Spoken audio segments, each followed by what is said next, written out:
सुरक्षा बलों ने अखनूर में सबसे बड़ा एंटी टेरर ऑपरेशन लॉन्च कर दिया। अखनूर में कई आतंकियों के छिपे होने का इनपुट मिला है, जिसके बाद सुरक्षा बलों ने टैंक समेत तमाम लाव लश्कर को मौके पर भेजा है। BMP-2 infantry fighting vehicle, normally हम लोग ये चीजें लेके जाते नहीं है। It's an APC armoured protection carrier है, वहां पर डिप्लॉय हुई।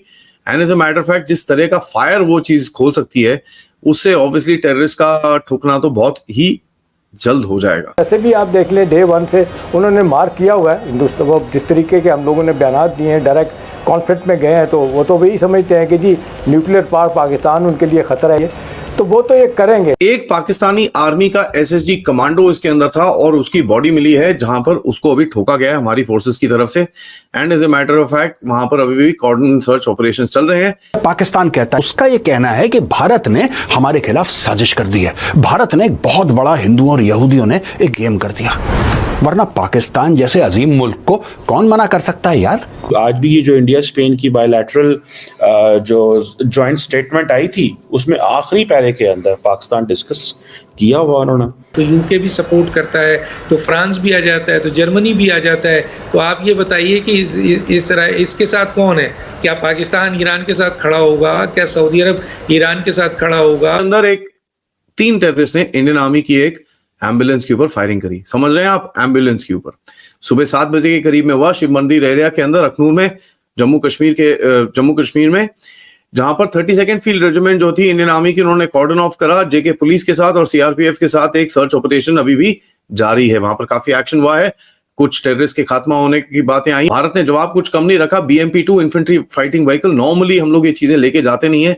It's an APC armoured protection carrier है, वहां पर डिप्लॉय हुई। And as a matter of fact जिस तरह का फायर वो चीज खोल सकती है, उससे ऑब्वियसली टेररिस्ट का ठुकना तो बहुत ही जल्द हो जाएगा। यहां पर फिर भी आर्मी और सिक्योरिटी फोर्सेस की तरफ से एक थोड़ा सा देखना पड़ता है, क्योंकि इनके टेररिस्ट के पास IDs होती हैं, ग्रेनेड्स होते हैं, काफी कुछ होता है। तो कोई फालतू में हमको अग्रेसिव होके कोई एक्शन नहीं लेना।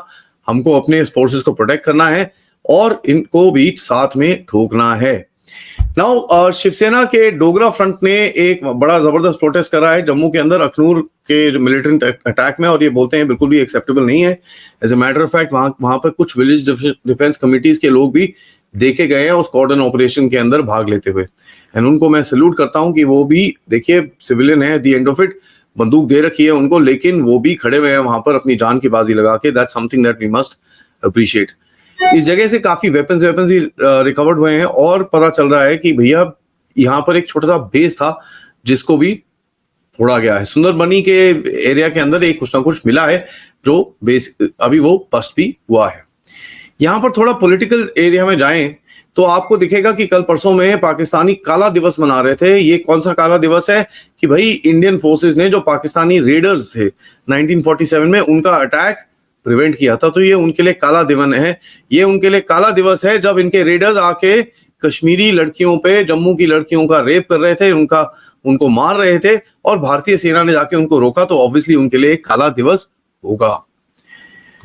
इनकी जो फॉरेन मिनिस्ट्री की स्पोक्स पर्सन है, उन्होंने, जो ज़ारा बलोच हैं, बेसिकली 3-4 उसके नट लूज हैं, बट इन एनी केस उसने बोला, no matter how much India tries, it can not weaken the Kashmiri आजादी movement. Pakistan will continue to provide full support and political, diplomatic and moral support to the Kashmiris. साहब, ये तो आप तो provide कर ही रहे हो, यहाँ पर तो आग लगाने का भी पूरा आपका ही है। तो thank you for accepting what you are doing. It is absolute political bankruptcy that you guys have. There is just no question about it. आपको ये चीज समझ में आनी चाहिए कि भाई, और कश्मीरी लोगों को भी, जो आज भी जिनको काफी गालियां मिली है भारत के मेन स्ट्रीम से, कि भैया आपको इतना सब कुछ करने के बाद भी आप बेवकूफी करते रहते हो। और उस रीजन में कई और लोग हैं, जो जम्मू में भी मुस्लिम पॉपुलेशन है, उनको भी जरा ये चीज समझनी पड़ेगी। देखो भाई, ये आप जो इन लोगों को सपोर्ट करते हो OGW बन के, और OGW अब तो टेररिस्ट ही रहता है, उनको बन के आपको समझ में आना चाहिए आप किस तरफ जा रहे हो। और जिस दिन पीठें तोड़ी गई, जिस तरह से तोड़ी जा रही हैं ऑलरेडी, जिस दिन आपका नंबर आया उस दिन फिर रोना मत। Speaker of the Russian Federation Council Valentina Matviyenko, इनसे मिले आसिफ अली जरदारी, राष्ट्रपति पाकिस्तान। गुहार क्या लगाई कि हमें ब्रिक्स का मेंबर बनना है। दोस्तों, बड़ी ये अजीब सी बात है यार, ये बड़ी अजीब सी बात है। पाकिस्तान कहता है कि हमें ब्रिक्स का मेंबर बनना है, और उसका यह कहना है कि भारत ने हमारे खिलाफ साजिश कर दी है। भारत ने एक बहुत बड़ा हिंदुओं और यहूदियों ने एक गेम कर दिया। वरना पाकिस्तान जैसे अजीम मुल्क को कौन मना कर सकता है यार? कोई मना कर सकता है? किसी की औकात है? वो तो साजिश हो गई। साजिश के चलते पाकिस्तान रुक गया, वरना पाकिस्तान भी ब्रिक्स का मेंबर होता।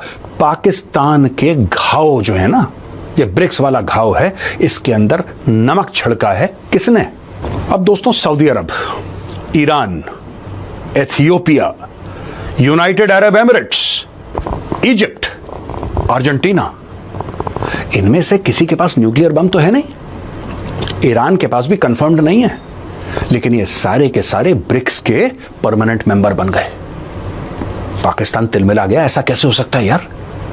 ऐसा किस तरीके से हो सकता है कि पाकिस्तान जो कि उम्मा का चुम्मा है, पाकिस्तान वो मुल्क है जो कलमा पढ़ के बना है, पाकिस्तान वो मुल्क है जिसमें जज्बे वाली कौम रहती है, पाकिस्तान वो मुल्क है जिसके पास न्यूक्लियर वेपन्स है, आलम इस्लाम का किला है यार पाकिस्तान। हल्का समझते हो तुम लोग? यहां पे 2-2 कौड़ी के अर्जेंटीना और ईरान को तुम बना रहे हो, तुम पाकिस्तान को नहीं बना रहे। ये तो साजिश है। अब ये साजिश हो गई तो पाकिस्तानी गए हैं, इनका राष्ट्रपति गया है भीख मांगने रशिया से कि यार किसी तरीके से हमें ब्रिक्स में शामिल कर लो यार। अच्छा दोस्तों, फनी बात यह है, मजाकिया बात यह है कि जो ब्रिक्स है ना, BRICS is for emerging economies. वो भिखारियों का कोलिशन नहीं है, वो उन इकोनॉमीज का। ये ब्रिक्स बेसिकली गोल्डमैन सैक्स के जो चीफ इकोनॉमिस्ट थे, उन्होंने टर्म कॉइन करा था ब्रिक्स कुछ समय पहले, और उन्होंने बोला था ये जो कंट्रीज हैं, ब्राजील, रशिया, इंडिया, चाइना, शुरू में ये 4 ही थे, BRIC ब्रिक था ये, बाद में साउथ अफ्रीका आ गया तो ब्रिक्स हो गया ये जो 4-5 देश हैं, 5 देश मिला के आप समझ लीजिए, ये दुनिया को लीड करेंगे। ये इकोनॉमीज ग्रो कर रही हैं बड़ी तेजी से, बहुत तेजी से, रफ्तार से ये इकोनॉमीज ग्रो कर रही हैं और ये दुनिया को लीड करेंगे। इनका नाम है ब्रिक्स।